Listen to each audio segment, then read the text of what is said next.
Para quem está aqui pela primeira vez e não me conhece, eu sou Cristiane Sena, do canal 50 Mais com Cris. Nós estamos aqui tentando fazer um levantamento da nossa vida, usando esse recurso que são esses gráficos, sobre um olhar minimalista, já com um mindset, já com um pensamento todo voltado para o que é importante para nós, para tudo aquilo que realmente nos faz feliz, né? E analisar no final se o que nós estamos fazendo realmente está condizente àquilo que a gente quer. Muitas das vezes a gente tem um hábito, né, na vida, é tudo tão automático que a gente não se percebe que nós temos hábitos, que nós perdemos tempo com certas coisas. Então, esse recurso dos gráficos da vida é a primeira vez que eu estou fazendo sobre a minha vida. E mais uma vez eu vou colocar os tópicos de tudo aquilo que eu acho importante sobre a minha vida profissional. Hoje, então, nós vamos dar continuidade, vocês coloquem aí o que é importante para a vida profissional de vocês, né? Então, vamos ver se a gente se ajuda aqui, se a gente passa aí troca umas figurinhas. Lembrando que o gráfico, nós temos a nossa linha vertical do gráfico, que é o nível de satisfação, como vocês veem aí. Esse nível de satisfação é muito pessoal. O meu, eu coloco no máximo 80% como goal, como objetivo de vida, em todas as áreas da minha vida, porque eu acho que não existe nada na nossa vida que seja 100%. Eu moro aqui na cidade de Sydney há 13 anos, tenho uma creche na minha casa, já expliquei em outros vídeos que aqui na Austrália existem dois tipos de creche, um que você abre e tem na sua casa, que é com número de crianças limitadas, no máximo 7 por dia, ou você pode alugar um lugar específico, que seja um prédio ou até mesmo uma casa que você use ela toda, e aí é chamado de daycare, que daí você pode ter acima até de 15, 20 crianças, tá bom? Então, se você se interessa por esse assunto, profissionais da área de educação, que estejam ainda trabalhando, que já se aposentaram, que, sabe, se interessam pelo assunto, então, deem um like, façam aí os comentários de vocês. Que mais? Se inscreva no canal e me siga no Instagram. Vamos lá?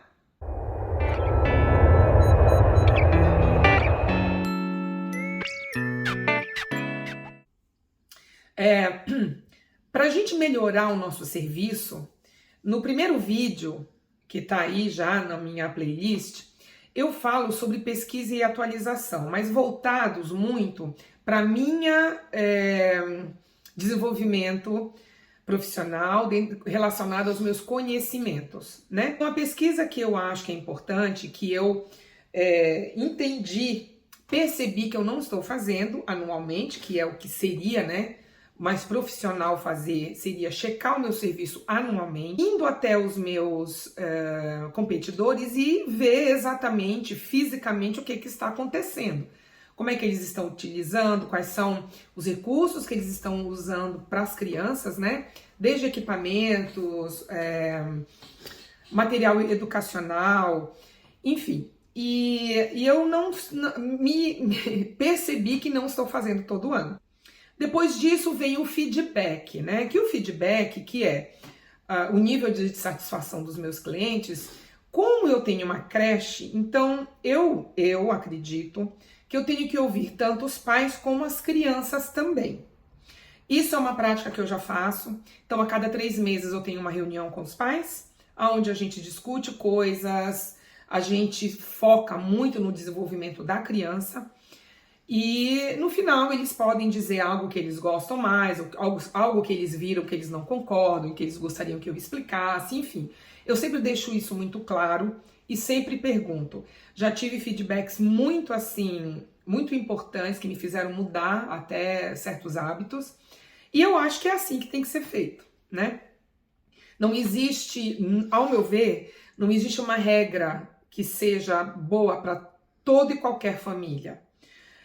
A gente tem que entender que nós temos famílias de culturas diferentes, então não é porque, por exemplo, eu esquento uma comida no micro-ondas que eu tenho que fazer isso para todas as famílias. Existem mães que pedem para mim, olha, por favor, não use micro-ondas porque a gente faz em casa e ninguém na minha família é adepto a micro-ondas, nós não temos micro-ondas e eu esquento tudo para o meu bebê a banho-maria.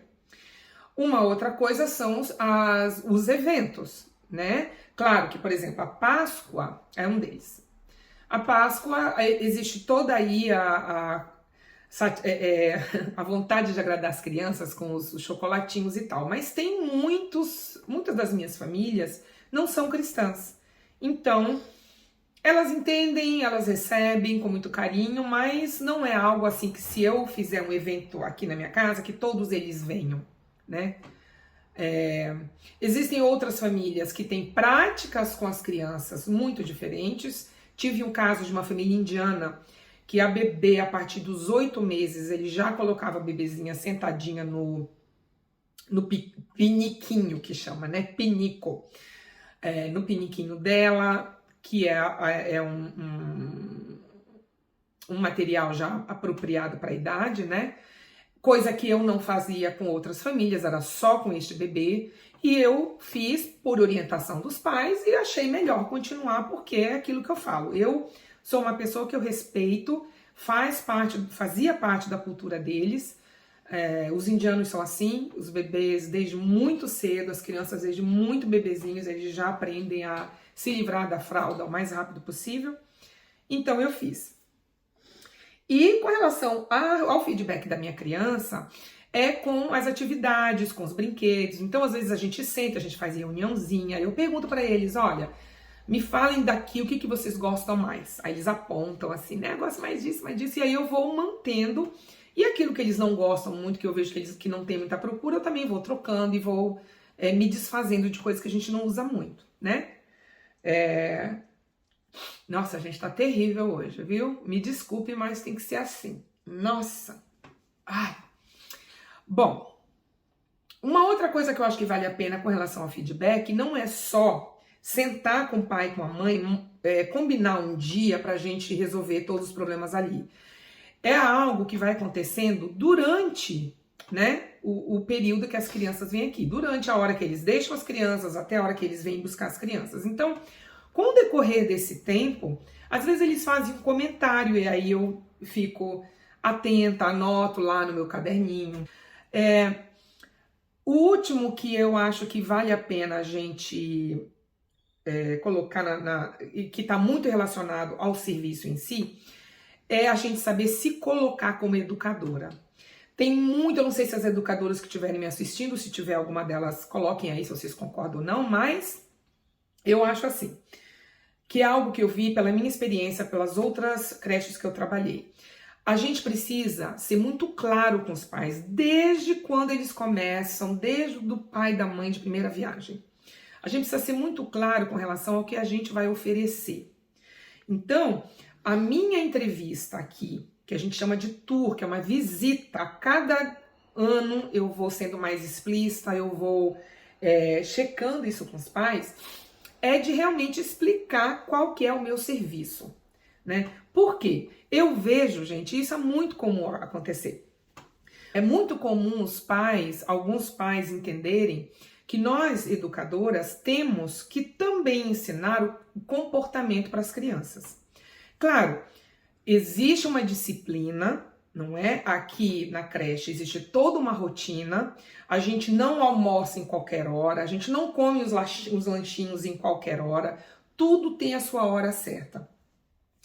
E quando eles não querem fazer alguma coisa, ou eles não me ouvem, algo vai acontecer para que eles entendam que eles estão errados. Então, isso é necessário. Se eu chamo atenção e a criança não vem, eu conto até 3. Se a criança não vem, então eu pego ela e coloco no canto lá e ela vai ficar lá o tempo necessário sozinha. Claro, sempre perto da gente para que a gente esteja vendo. Mas essa criança não vai brincar com as outras por um tempo, né? E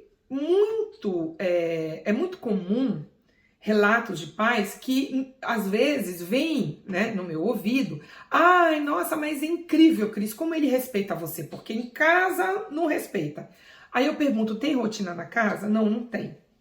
Então, é complicado. Eu já fui chamada a atenção uma época que eu trabalhava numa creche mesmo, nem era na minha creche aqui em casa ainda, que o pai veio me chamar a atenção de falar, olha, meu filho tá gritando comigo, tá não está me obedecendo e eu quero saber o que está acontecendo. Aí eu falei, olha, com muita calma, né? Falei, olha, o senhor me desculpe, mas aqui, na minha mão, aos meus cuidados, ele não tem esse tipo de comportamento. Então, eu acredito que o senhor tenha que rever ou analisar o que está acontecendo lá, na sua casa, para ele não obedecer. E outra coisa, esse comportamento entre pai e mãe, não somos nós que temos que ensinar. São os pais que têm que ensinar, né? Eu ensino para eles como eles devem se portar na minha casa comigo. Da mesma forma, os pais têm que fazer isso.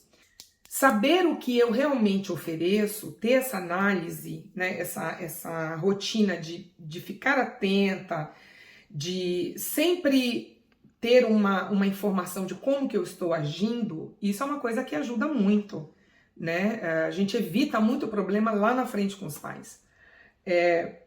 Então, se eu, por exemplo, ofereço na minha creche que eu cuido da autoestima da criança, que eu me preocupo com a autoestima da criança, eu falo para os pais o que eles vão esperar de mim. Primeiro eu pergunto o que eles estão esperando, e aí eu faço as arestas, né? Em termos de satisfação, eu posso dizer que eu estou 70%, né? Acho que depois dessa análise toda que eu fiz, existem coisas que eu ainda, detalhes que eu preciso formular, e então o meu nível de satisfação é de 70%. Não está ruim, mas é aquela coisa, né, gente, que eu venho falando sempre em vídeos, a gente sempre tem como melhorar. Me deem um like, que é muito importante pro meu trabalho, que se quiserem fazer qualquer comentário. E eu não posso esquecer, porque o meu diretor toda hora fica com raiva de mim que eu não falo. No final dos gráficos da vida, a gente vai dar um tempo aí de uns 6 meses para que a gente reveja tudo isso. E aí, vocês que forem mais interativos, que deixarem mais perguntas, que fizerem mais comentários, aquele que tiver mais interatividade, vai receber lá em outubro um presentinho nosso. Um presente com um significado minimalista, que a gente não sabe ainda o que é, mas nós estamos pesquisando, tá bom? Um beijo. Não se esqueçam, se inscreva no canal, me siga no Instagram e a gente se vê no próximo vídeo. Tchau, pessoal!